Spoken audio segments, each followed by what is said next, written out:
আপোনালোকক কৃষকৰ মাজত হাহাকাৰ পৰিস্থিতিৰ সৃষ্টি হৈছে মানকাছৰৰ এই দৃশ্য দেখুৱাইছোঁ। বানাক্ৰান্ত মেঘালয়ৰ পাহাৰৰ পৰা নামি অহা পানী এতিয়া মানকাছৰ সৃষ্টি কৰিছে বানৰ।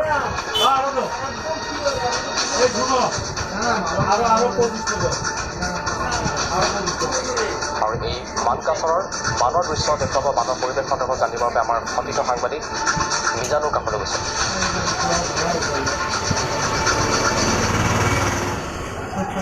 এই মুহূৰ্তত মই উপস্থিত দক্ষিণমা মানকাছৰ জিলাৰ যি জোৰডাঙা আছে, এই জোৰডাঙা কুস্তিমাৰাত উপস্থিত আছোঁ। আৰু ইয়াত দেখা গৈছে মেঘালয়ৰ বৰষুণৰ পানী নামি আহি কিন্তু দেখা গৈছে ঢল নামি আহি এই অঞ্চল বুৰাই পেলাইছে। প্ৰথমতে দেখুৱাই দিওঁ, আচলতে ইয়াত শতাধিক ঘৰবাৰী আৰু হাজাৰ হাজাৰ বিঘা কৃষিভূমি ইতিমধ্যে পানীৰ তলত বুৰ গৈছে আৰু এই অঞ্চলৰ ৰাইজৰ মাজত হাহাকাৰ পৰিস্থিতিৰ সৃষ্টি হৈছে। কিন্তু ইয়াত উল্লেখনীয় বিষয় যে ইয়াত কোনো ধৰণৰ জনপ্ৰতিনিধি বা চৰকাৰী বিষয়া আহি উপস্থিত হোৱা নাই আৰু প্ৰায় 15 দিন ধৰি এই অঞ্চলত কিন্তু পানীয়ে তাণ্ডৱ চলাই আছে। কোনো ধৰণৰ ব্যৱস্থা গ্ৰহণ কৰা নাই জিলা প্ৰশাসন বা ৰিলিফৰ ব্যৱস্থা কৰা হোৱা নাই এই অঞ্চলত, বা বেবী ফুডৰ বাবে অসুখ বিসুখ হ'ব তাৰ বাবে কোনো মেডিচিনৰ যোগান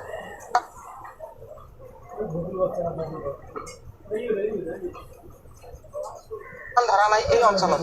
প্ৰথমতে দেখুৱাইছোঁ, ইতিমধ্যে দেখা গৈছে শালিধান সম্পূৰ্ণৰূপে পানীৰ তলত বুৰ গৈছে আৰু ইতিমধ্যে ধান চপোৱা পৰিলক্ষিত হৈছে। কৃষকে ধান চপাই আছে, দায়িত্ব কেঁচা ধান চপাবলৈ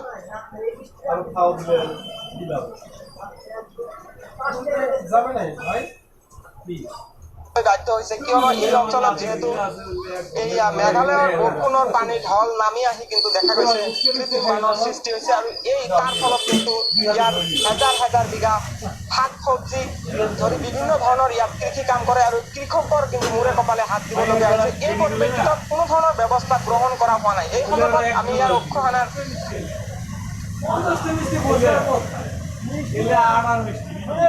এজন জিলা প্ৰতিনিধি আছে, এওঁৰ লগত কথা পাতিবলৈ চেষ্টা কৰিম। কি ক'ব যে আচলতে কেনেধৰণৰ ব্যৱস্থা গ্ৰহণ কৰিব লাগিছিল বা কেনেধৰণৰ অৱস্থা এতিয়া বৰ্তমান ৰাইজৰ মাজত? এইখন অঞ্চলত মেঘালয়ৰ পানীয়ে আমাৰ ইয়াত বহুত এটা ভয়ানক পৰিস্থিতি কৰিছে। আপোনালোকে হয়তো আচৰিত হ'ব শুনিবলৈ, ইয়াত হাজাৰ হাজাৰ বিঘা বিঘা মাটি ইয়াত ভেন্দি চব্জি হৈ আছে।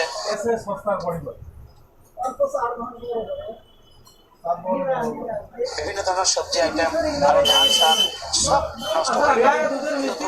অতি পৰিতাপৰ বিষয় হ'ল ইমান ডাঙৰ এটা ঘটনা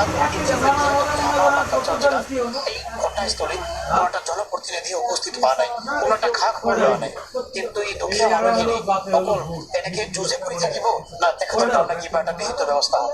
তাৰ কাৰণে আমি ঐক্য সেনা ফালৰ পৰা আমি প্ৰতিবাদ সাব্যস্ত কৰিছোঁ যে যদি অতি সোনকালে জিলা প্ৰশাসনে যদি তেখেতৰ ৰিলিফ ডিক্লাৰেশ্যন নকৰে, আমি ইয়াৰ পিছত এটা আন্দোলন কৰি তুলিম, ভয়ানক আন্দোলন কৰি তুলিম।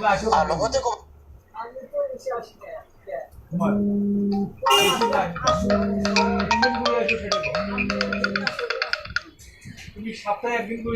বুজিছোঁ যি জনপ্ৰতিনিধিয়ে আমাৰ ইয়াত মানে ইলেকশ্যনৰ সময়ত ডাঙৰ ডাঙৰ কথা কৈ থাকে আৰু এই বিপদৰ সময়ত আজি ইয়াত উপস্থিত হোৱা নাই, দুখীয়া মানুহৰ কোনো বুজ লোৱা নাই।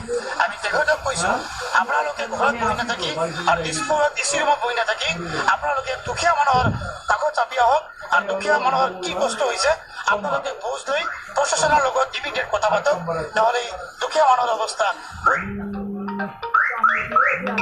পৰিস্থিতি ভয়াৱহ হ'ব। কিমান অঞ্চল বৰ্তমান বুৰি গৈছে? বৰ্তমান আমাৰ ইয়াত মানকাছৰ পৰা আৰম্ভ কৰি জোৰডাঙা কুস্তিমাৰা, ঝাৰডাঙাৰ পৰা আৰম্ভ কৰি এইফালে ৰাঙাপানী চানামাৰী বিভিন্ন ইয়াত ধৰি লওক মেঘালয় আৰু আছামৰ লগত কেইটামান ঘৰ আছে। মেঘালয়ৰ কথাটো মই ক'ব খোজা নাই, মেইনলি আছাম। মেঘালয়ৰ পানী আছামত আহি আমাৰ ইয়াত হাজাৰ হাজাৰ ঘৰ ডুবাই দিছে, হাজাৰ হাজাৰ মানুহৰ ঘৰ নাই, ৰাস্তাত ঘৰ বান্ধিব লগা হৈছে। ইয়াত গৰু ভেড়া ছাগলী বহুকেইটা মৰি গ'ল। এতিয়া গৰু ভেড়া ছাগলীবিলাক ৰাস্তাত আহি আছে। এনেকুৱা এটা ডাঙৰ ঘটনা, এতিয়ালৈকে প্ৰশাসনৰ কোনো চকু নাই, হাতামুঠি মাৰি বহি আছে। যাৰ কাৰণে ঐক্য সেনাসকলৰ পৰা কৈছোঁ 24 ঘণ্টাৰ ভিতৰত এইবিলাক সমস্যাৰ সমাধান কৰক, নহ'লে আমি একজনী আন্দোলন কৰি তুলিব বাধ্য হ'ম। মেঘালয়ৰ পৰা পানী নামি অহাৰ বাবে কিন্তু নল বনাই দিয়া হৈছে। এই নল কিবা কাৰ্যকৰী হৈছে নে কামত? নাই, ইয়াত নলৰ কোনো কাৰ্যকৰী হোৱা নাই। যিটো নলৰ কাম কৰিছিলে সেইটো নল অকল পইচা খোৱাৰ ধান্দাত থাকোঁতে কামটো যেনেকৈ কৰিব লাগিছিল ঠিক তেনেকৈ কৰে নাই, যাৰ কাৰণে এই নলটো কোনো কামত অহা নাই। এইবিলাক চাব লাগে ওপৰৰ ফালৰ পৰা, যেহেতু আমাৰ এইখন অসম চৰকাৰ বিজেপি চৰকাৰ, এইখন চৰকাৰৰ কথা দুৰ্নীতি দূৰ কৰা, কিন্তু আমাৰ এইখন জিলাত বিভিন্ন ক্ষেত্ৰত আমি চাইছোঁ অকল দুৰ্নীতি আৰু দুৰ্নীতি। যদিও অসমৰ মুখ্যমন্ত্ৰী আপুনি এইখন বাইট বা ভিডিঅ' চাই আছে, আপোনাক অনুৰোধ কৰিছোঁ তথাপিও আমাৰ মানকাছাৰ জিলাত যি দুৰ্নীতি আছে এই দুৰ্নীতি নলবাৰী বাক্সাৰ কেইবাটাও অঞ্চলৰ লগতে দক্ষিণ হালমৰাতো এনেধৰণে বানৰ সৃষ্টি হৈছে। মেঘালয় পাহাৰৰ পৰা নামি অহা এতিয়া বানৰ সৃষ্টি কৰিছে আৰু এই ক্ষেত্ৰত কোনো ধৰণৰ কাণ সাৰ দিয়া নাই জনপ্ৰতিনিধি আৰু বানত ককবকাবলগীয়া হৈছে অঞ্চলবাসীয়ে।